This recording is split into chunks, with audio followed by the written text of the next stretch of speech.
18 জুলাই বৈষম্য বিরোধী ছাত্র আন্দোলনের পূর্ব ঘোষিত কমপ্লিট শাটডাউন কর্মসূচি ঘিরে এদিন ঢাকা সহ সারা দেশে 229 প্লাটুন বিজিবি মোতায়েন করা হয়। হল বন্ধের কারণে যখন ঢাবি শিক্ষার্থীরা বিপাকে পড়েন, তখন এই আন্দোলনকে টিকিয়ে রাখতে রাজপথে নামেন প্রাইভেট বিশ্ববিদ্যালয়ের শিক্ষার্থীরা।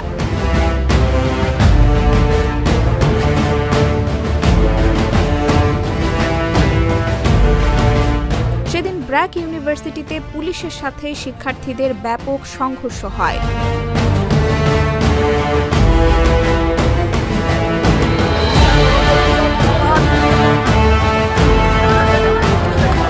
রামপুরা বাড্ডা এলাকা রণক্ষেত্রে পরিণত হয়।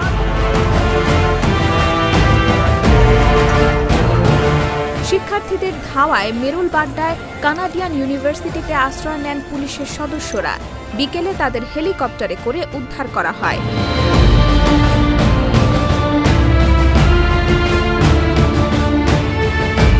এছাড়া যাত্রাবাড়ি ও মিরপুর 10 এলাকায় পুলিশের সাথে আন্দোলনকারীদের ব্যাপক সংঘর্ষ হয়।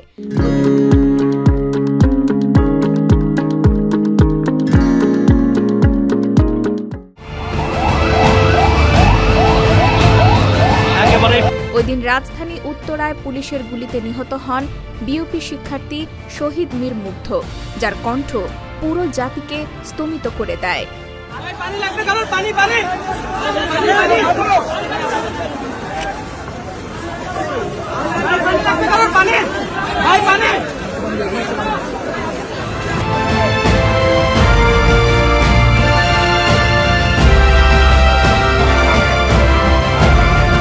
রাজধানী সহ সারা দেশে সংঘর্ষ ছড়িয়ে পড়ে।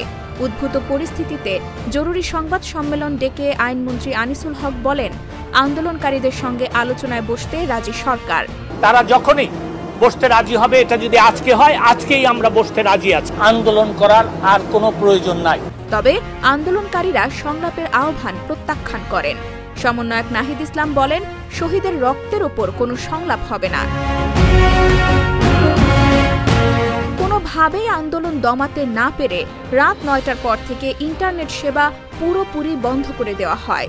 ডাক, টেলিযোগাযোগ ও তথ্য প্রযুক্তি প্রতিমন্ত্রী জুনায়েদ আহমেদ পলক বলেন, পরিস্থিতি বুঝেই ইন্টারনেট বন্ধ করা হয়েছে।